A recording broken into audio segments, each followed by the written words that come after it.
When you hug someone for 20 seconds or longer, our brain triggers release of oxytocin. So you feel more connected, you feel more loved by your partner. It actually helps to decrease stress. And then same thing happens with kisses. 6 seconds or longer.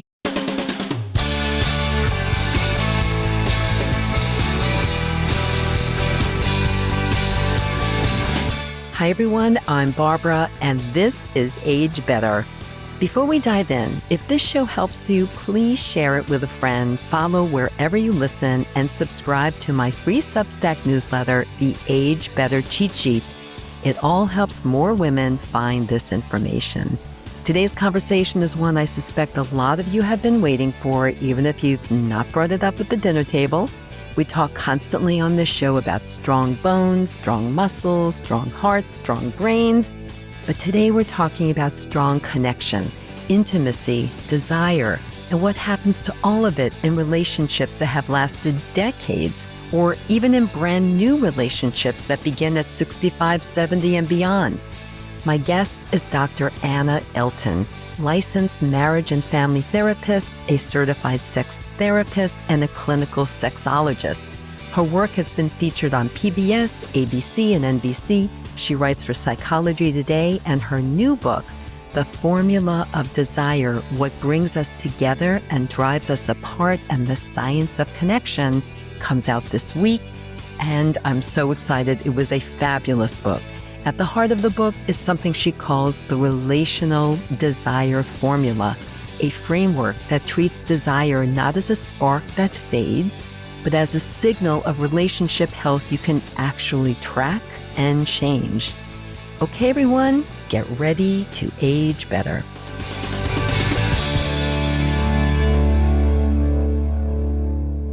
Dr. Elton, thank you so much for joining me on Age Better. Thank you for having me here. Congratulations on your new book, The Formula of Desire.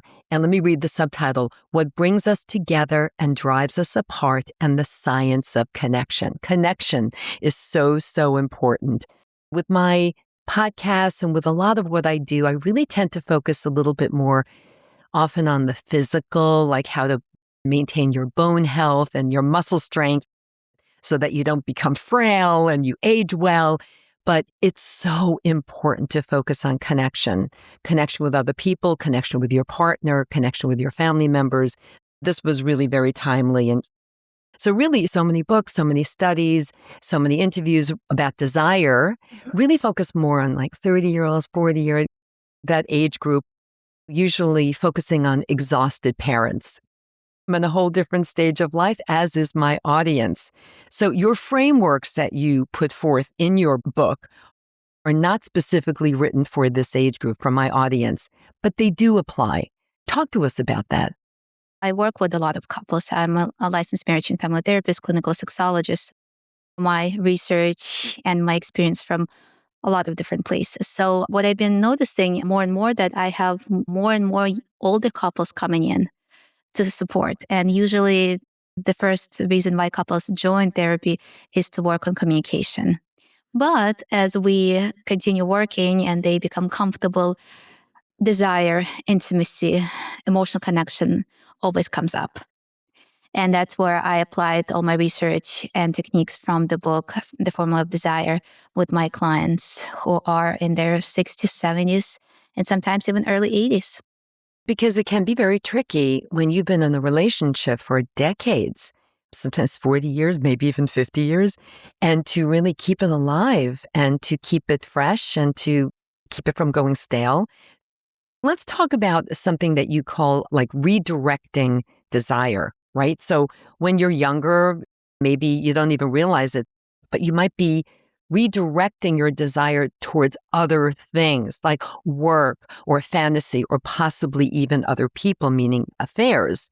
But what about this age group?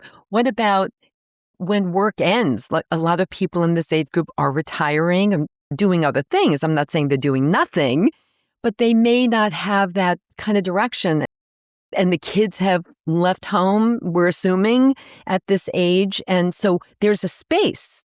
How is that desire redirected in this case? So that's where it's really tricky, right?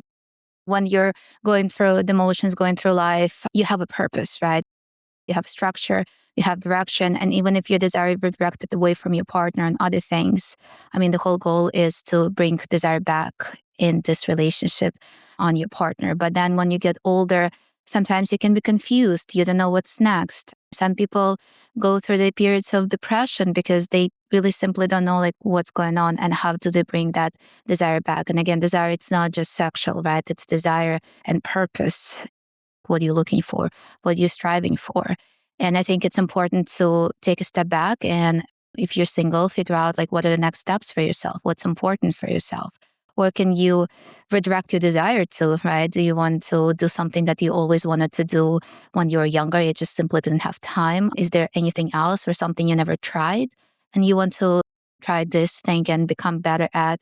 Or do you want to focus on your relationship with your partner? Because sometimes you feel like you've been always busy with work and kids. And now this is the perfect time to actually focus on this relationship. And I did see couples coming in and they are at the point of they're retired, right? Their kids are older, they have grandkids, which bring them a lot of joy, but they don't know how to have the desire with each other. So that's when I take the book and we go through the steps. So you work on communication, we work on emotional connection, work on physical connection.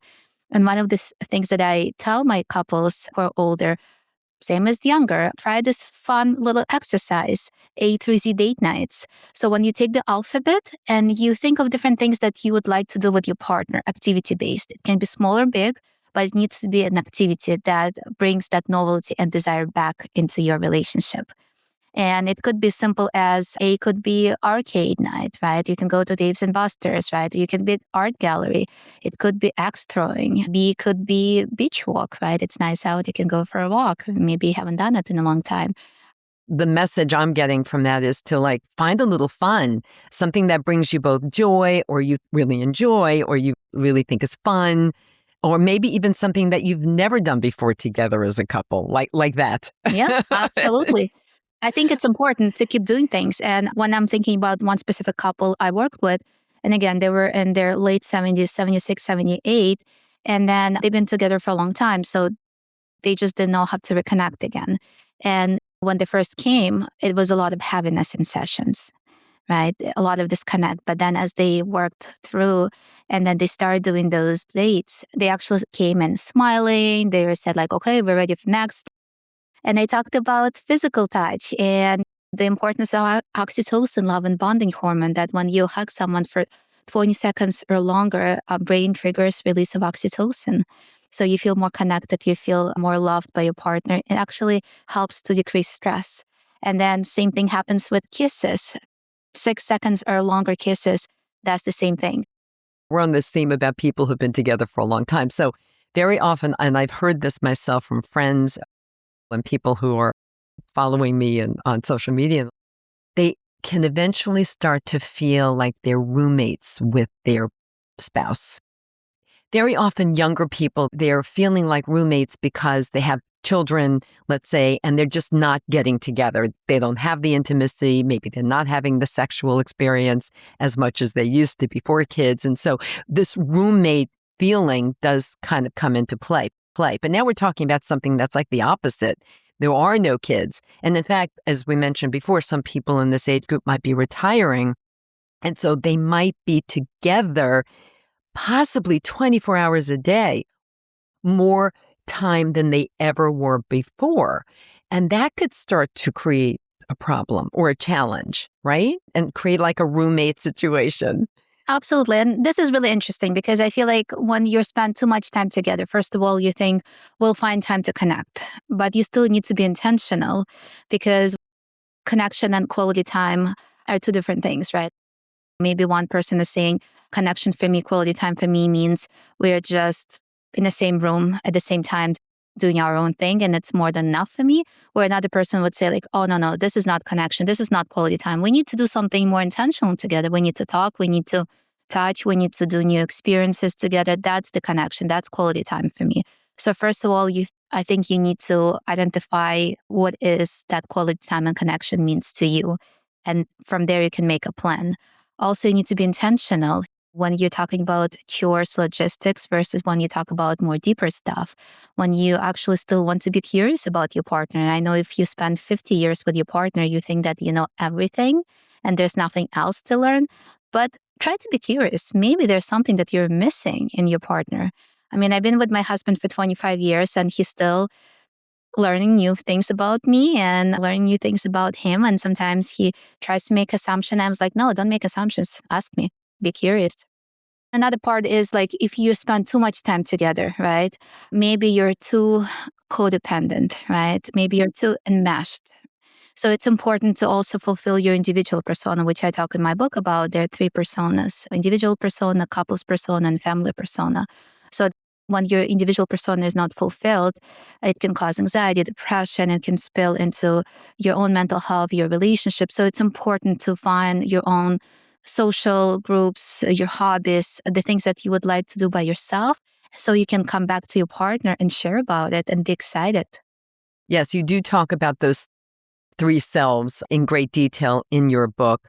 Let's talk about your sexual scripts idea. It really fascinates me, and especially for this generation, because I think many of my listeners created their sexual script decades ago, and it's kind of been set and it's been humming along that way, often with very little information, sometimes a lot of shame because of this generation maybe wasn't as comfortable with sex early on when the script was written.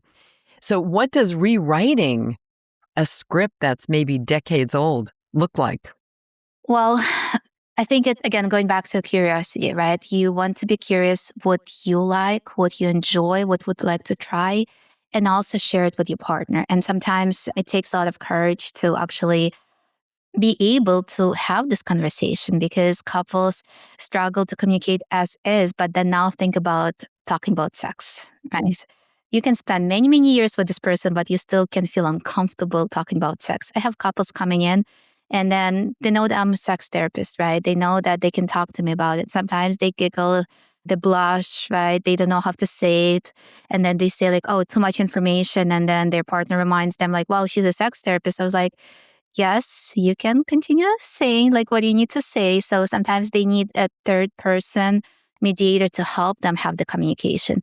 But also you can just think of some of the like starting points. And that's why I share in my book some of the icebreakers, right?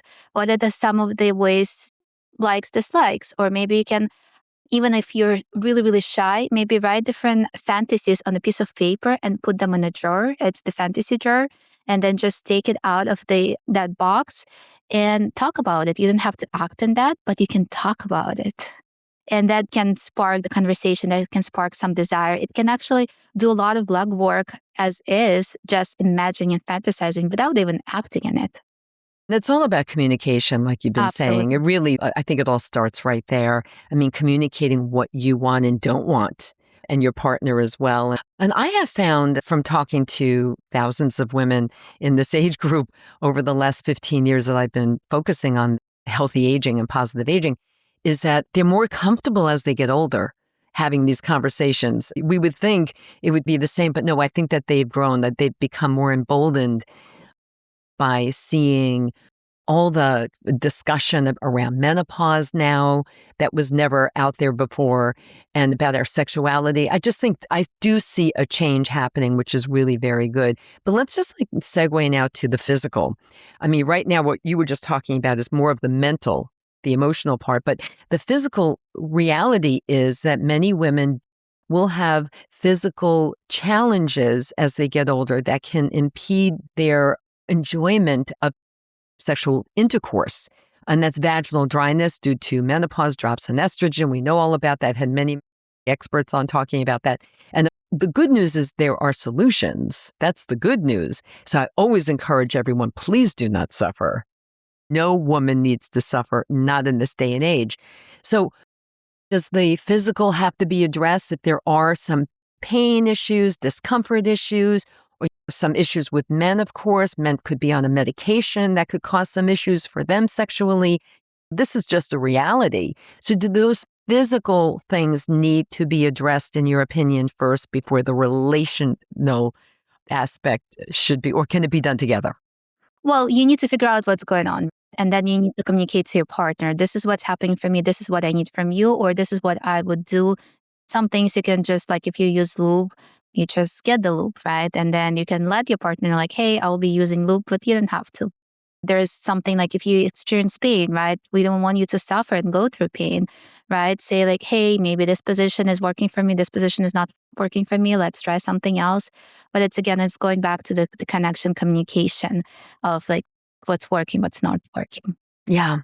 A lot of the listeners are either widowed or divorced and are maybe considering going out there again, and maybe for the first time in 40 years. So you have something called the relational desire formula.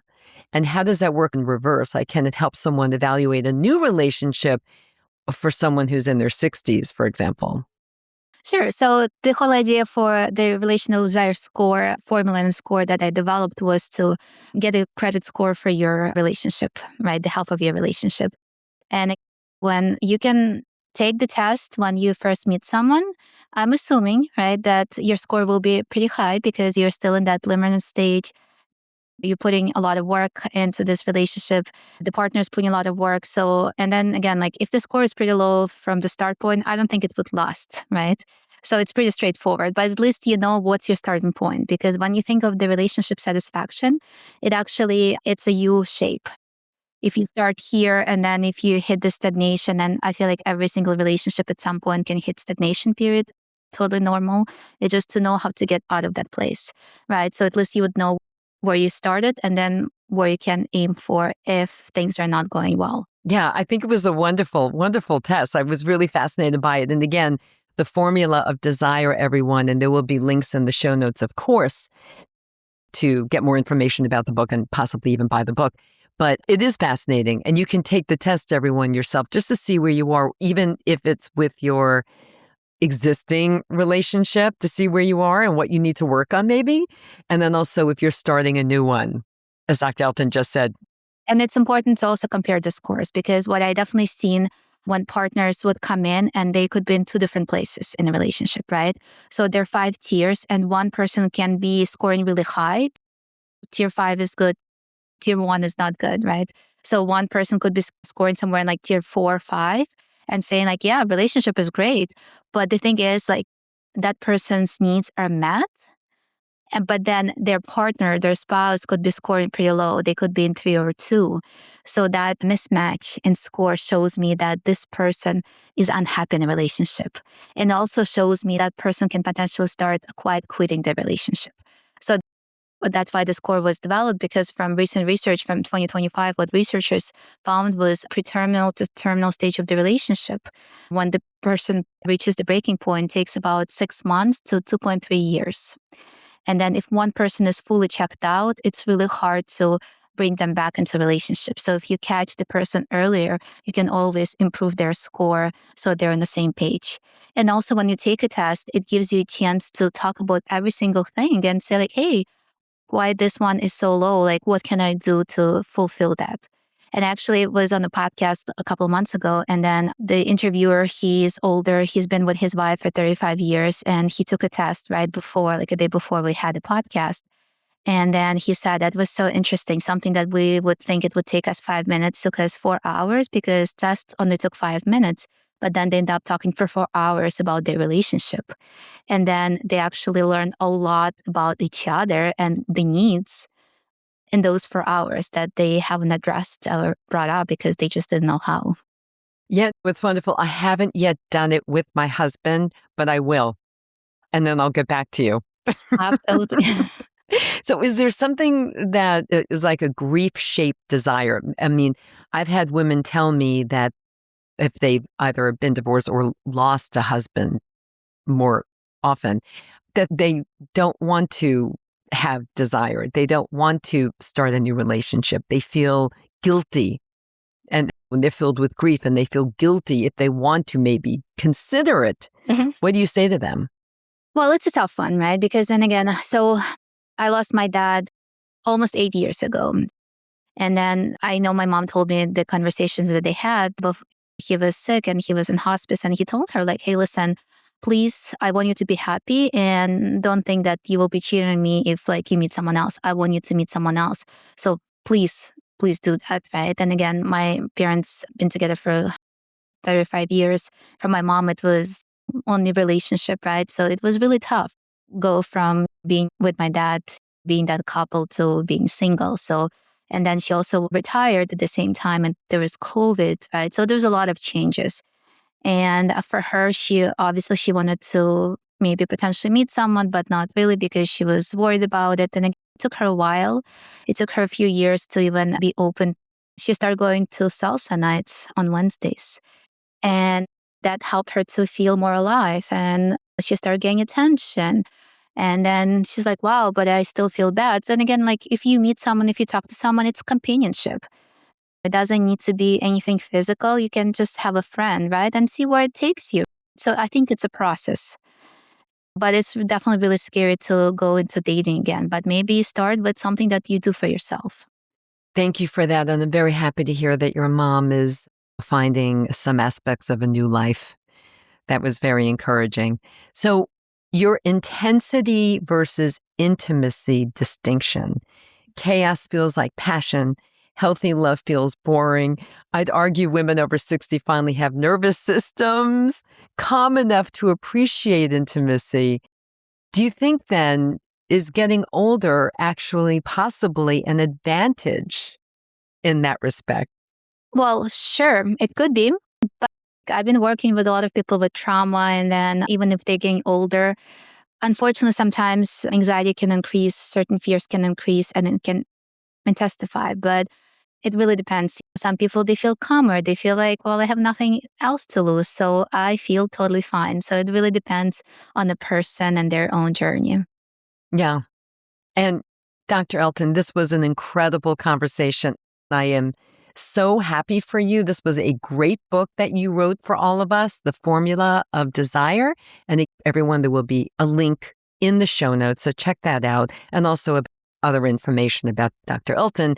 And before you leave, Dr. Elton, please just give us, for the Age Better audience, your top 3 takeaways that you really want to make sure everybody remembers from this conversation today. So I always start with this one. So number one, for a lot of couples, you want to make sure that you're able to see your partner in a positive light. I think it's number one. If you're not doing well in your relationship, you need to make sure that you remember why you liked your person in the first place and how to bring it back. So what I would say, like number one exercise, try it for 1 week to notice what's going well. And I know sometimes it's easier said than done. So for 1 week, instead of noticing that your partner did not do something, actually notice that like, hey, my partner always makes me coffee. I know it's been expected, but it's really, really nice. And he's been doing this for this many years, right? And then say it out loud. And then the way we think affects the way we feel and affects our actions. So we think our partner is being lazy or not doing something. We don't feel good about it. And then maybe the way we come off, maybe a little snappy and all that. So I would say try to focus on positivity and try to express gratitude. Number 2, I would say relationship takes work. And as some of my clients would say, full-time job. Relationship is a full-time job. So whenever you reach that good relationship and if you're in a really good place, you can't just stop. You need to continue. It's like going to the gym. When you get to the shape and form that you want to be in, you can't just stop. You still need to maintain. So you need to figure out like what does that maintaining behavior looks like. And then final one, I would say physical touch matters. Super, super important. So make sure that you give that person a hug. Make sure, remember, have to flirt with your partner because I think this is number one that declines. People stop flirting with each other in long-term relationships. They forget how to do so. And then, yeah, just have fun. Because if we don't have fun, what's the point? Yeah, what's the point? My husband calls me his girlfriend. And so I like that. It's really great. Dr. Elton, thank you so much. And again, many congratulations on this wonderful book. I enjoyed this conversation so much, and I hope you'll be back. Absolutely. Thank you so much for having me. Everyone, thank you for tuning in. See you next week. Thanks for tuning in, everyone. If you enjoyed this episode of Age Better Podcast, please do a few things. First, share it with all your friends and family. Then, subscribe to Age Better wherever you listen to podcasts, including YouTube, so you never miss a single episode. Finally, if you have ideas for topics you want me to cover in a future episode of Age Better, send an email to agebetterpodcast@gmail.com or reach out to me on social media. Until next time, remember this. We can't control getting older, but we can control how we do it. Talk to you soon.